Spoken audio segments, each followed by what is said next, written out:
Okay, let's unpack this. When you look at the Q3 2025 results from Lloyds Banking Group, you see, well, a financial report almost split down the middle. Mm-hmm. On one side, you've got a headline figure that looks, frankly, a bit concerning. Right. That's the statutory profit after tax for the first 9 months. Yeah, down 12% year on year, it landed at 3.3 billion pounds. That headline number is definitely the thing that grabs your attention first. It's kind of the distraction, really. So our job in this deep dive then is to... Is to put that big drop in context. Exactly. Our mission is to dissect the full interim management statement. We need to separate out these, one-time extraordinary regulatory costs Right. from the clear underlying health of the core business, Yeah. the lending, the banking franchise. Lloyds itself calls its underlying performance robust. They do. And I think once we strip out these legacy issues, you'll see why they're saying that. Okay, so that initial 12% statutory profit drop, it sort of screams problem, doesn't it? It does. But you're saying it's more a symptom of a big cleanup effort rather than some kind of operational failure. Pretty much, yeah. And that cleanup has a very specific name this quarter, the motor finance reckoning. Precisely. That's the heart of it. In Q3, Lloyds took an enormous additional remediation charge, $800 million. Wow. And this relates to historical discretionary commission arrangements in their motor finance business. It's the single item that really hammered that statutory profit figure you mentioned. 800 million pounds. That is, well, it's colossal for just one quarterly adjustment. It really is. So that brings their total provision for motor finance. That's the potential compensation plus, I guess, the sheer cost of processing it all. Exactly. The operational costs are significant too. Up to almost 2 billion pounds.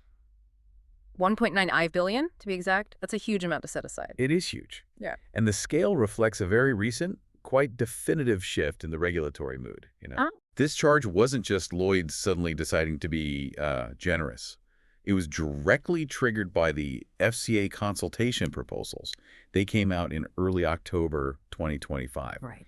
And what's really crucial to understand is that these FCA proposals, they pretty much represented the adverse end. The worst case. The worst case of the scenarios Lloyds had previously modeled, yeah. So why? Why did the FCA's proposal suddenly make that worst case scenario a reality? What specifically changed in their thinking that forced Lloyds to put aside nearly 2 billion quid? Well, two main things, really, and they both broaden the scope quite dramatically. Okay. First, the FCA is proposing a much broader presumption of unfairness in how these commissions were handled in the past. Unfairness. Okay. Which means far more cases are now considered potentially eligible for redress, and they're extending the time frame way back, looking at cases dating all the way to 2007. Wait a minute, 2007? That significantly widens the net, surely. Massively. That must just exponentially increase the operational complexity even before you think about calculating the payout. That's exactly right. And the second factor is the proposed redress calculation methodology itself. How they work out how much to pay. Yeah. The source material is clear. The FCA's proposed method is expected to result in a higher level of compensation per claim than the bank had previously sort of budgeted for. So more people are potentially eligible going back further, and they might get paid more per person. You got it. It's a double whammy scale and cost per case. Ouch.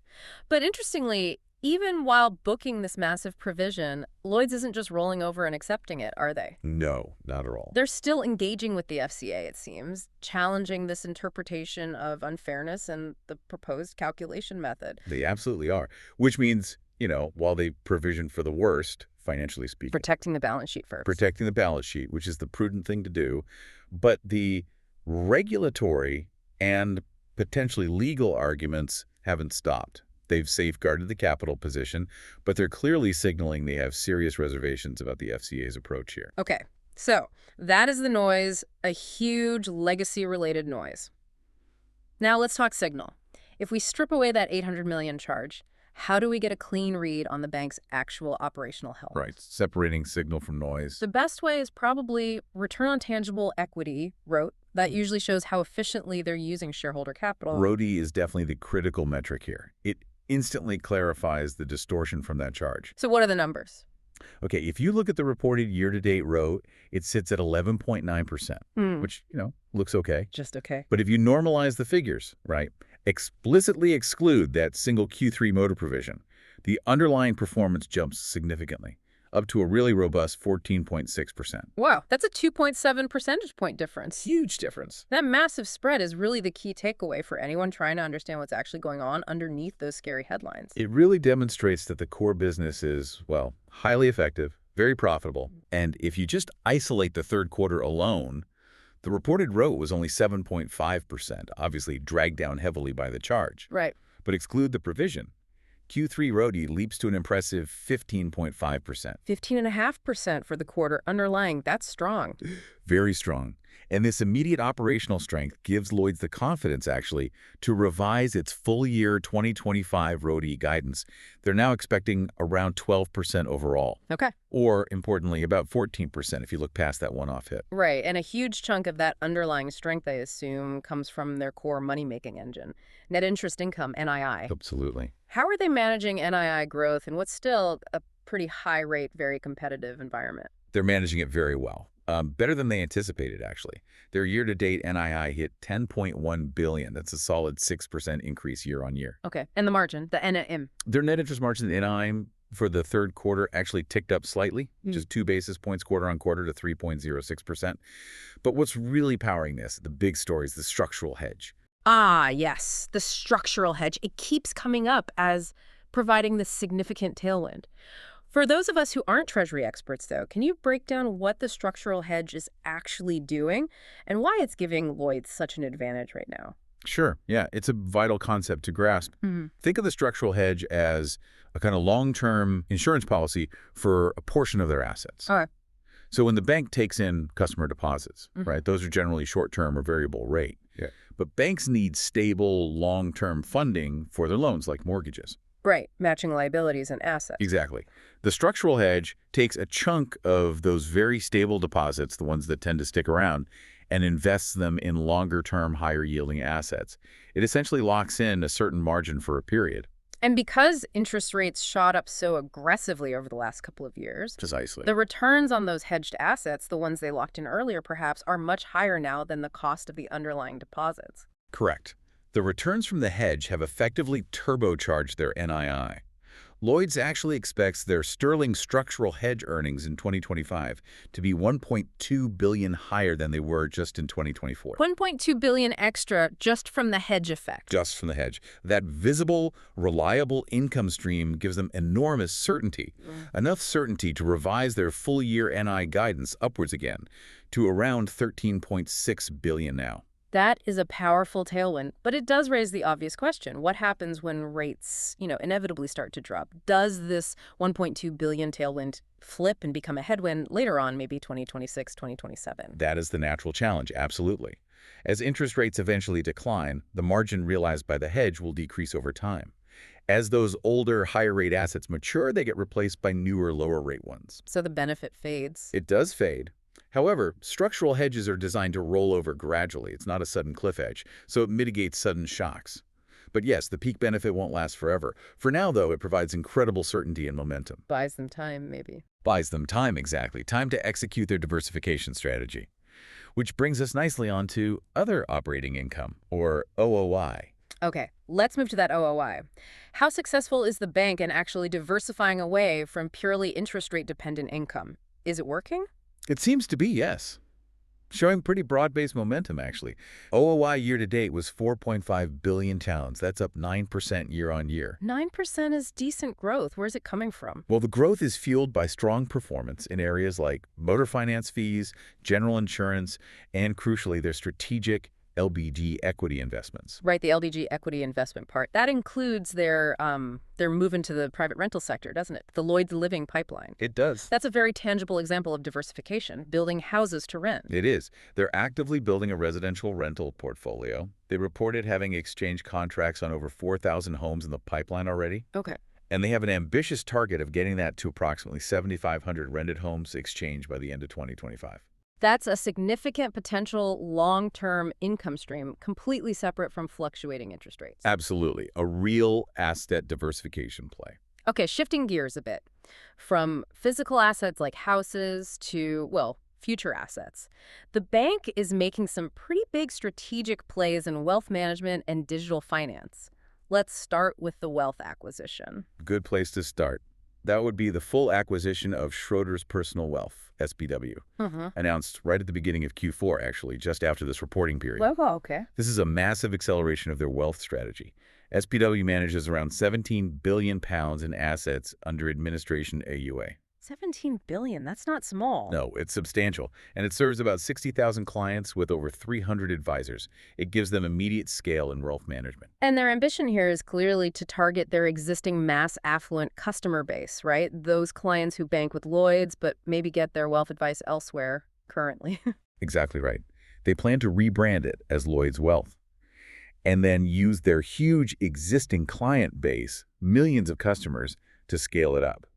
They're targeting over 3 million mass affluent clients and another 4 million workplace clients through employer schemes. Wow. It's really about capturing the entire financial life cycle of the customer, making sure that the wealth they build ultimately stays within the Lloyds ecosystem. Makes sense. And then on the really cutting edge of finance, they're not just watching the digital revolution. Sounds like they're trying to build the actual rails for it. What? We saw a couple of key facts on their work with tokenized assets.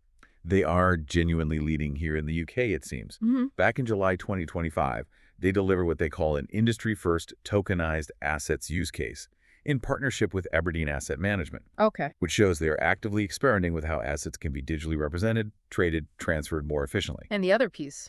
Even more fundamental, perhaps, is their involvement with UK finance. They are co-chairing the big industry project, delivering something called GB Tokenized Deposits, or GBTD. GBTD, that sounds quite technical.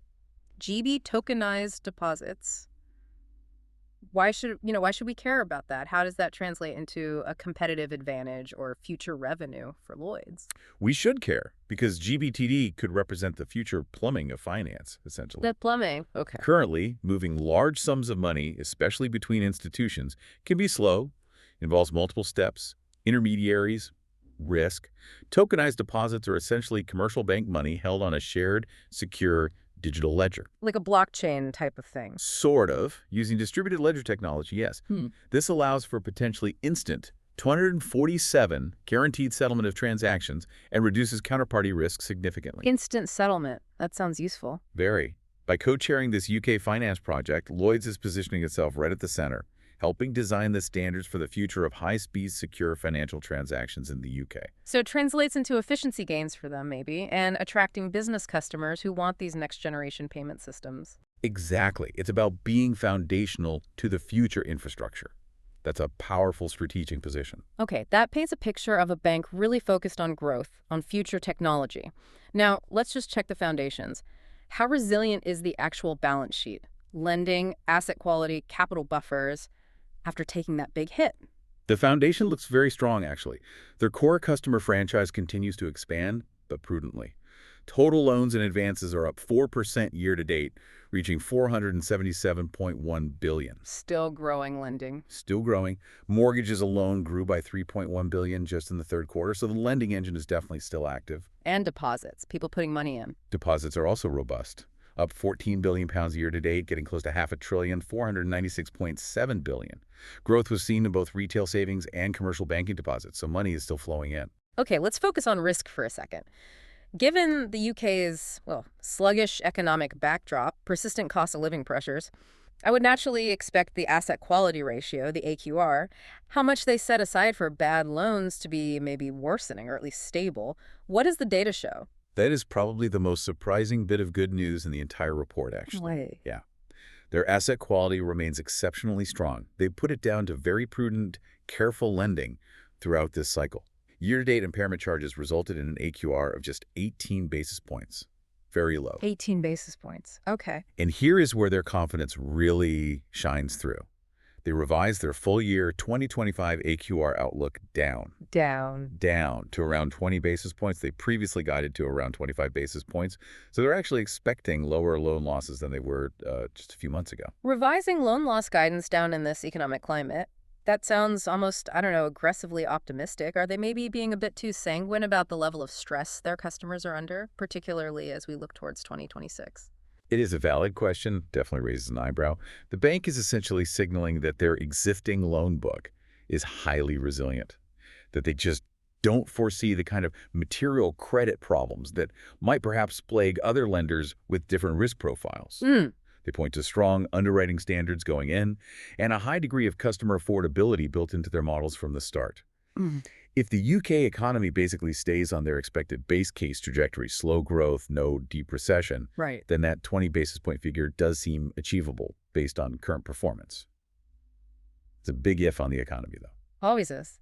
And finally, capital generation. After taking that colossal 800 million motor finance hit, do they still have the capital buffer they need for growth, for regulatory requirements? That's absolutely no problems there. Yeah. Their key common equity Tier 1 CET1 ratio remains very healthy at 13.8%, well above regulatory minimums. Okay. And even with that big regulatory provision impacting profits, their underlying capital generation year-to-date was still strong, 110 basis points. And without the motor charge? Without the motor charge, that generation jumps up to 141 basis points. Yeah. Very strong internal capital creation. So strong, in fact. So strong that they actually plan to pay down the CET1 ratio towards their target of around 13.0% by the end of 2026. Paying it down implies they have excess capital, maybe through dividends or buybacks. Exactly. It's a clear signal of excess capital capacity and confidence in future generation. Okay, so we've really covered the core conflict here, haven't we? The sheer high cost of cleaning up these legacy issues, specifically motor finance, contrasting really sharply with the robust, growing health of the actual core business, which is actively expanding into wealth, into property, and even into cutting-edge digital finance like tokenization. The operational metrics, especially when you normalize them for that charge, suggest they are firmly on track for those ambitious 2026 targets. ROTE above 15%, cost to income below 50%. That's the perfect summary, I think. The underlying performance is definitely there. But, and it's a significant but, those ambitious 2026 targets, particularly that ROTE greater than 15%, they hinge directly on Lloyd's own base case economics scenario for the UK playing out. Right, their assumptions about the future. Exactly. And that scenario assumes some key things. Only very slow expansion in UK GDP, modest reductions in the UK bank rate only starting sometime in 2026, not before. It's no rates stay higher for longer than maybe some expect. Higher for longer, yes. And only very small gains in property prices. Their forecast is just 0.8% house price growth for 2025. Right. Quite subdued. Meaning if the economy turns out to be weaker than they expect, or maybe if rates have to stay higher for even longer to fight inflation, that crucial 15% ROTE target could be jeopardized. That is the tightrope they're walking. The primary challenge, I think, is translating all this exciting strategic progress, the tokenized asset stuff, the GBTD project, the new wealth offering, translating that into sustained, massive non-NII income growth. To offset the eventual fading of the hedge benefit. Precisely. While the broader economy potentially remains sluggish, they need those digital initiatives and fee-generating businesses to really pick up the slack when that structural hedge tailwind eventually inevitably fades. Okay. So the question, maybe for you, the listener, to ponder is this. What element of that economic base case, the slow growth, the late rate cuts, the flat housing market, what element do you see as the biggest potential flaw, the biggest risk? And how severely do you think that flaw, if it materializes, would damage Lloyd's ambition for that 15% plus return?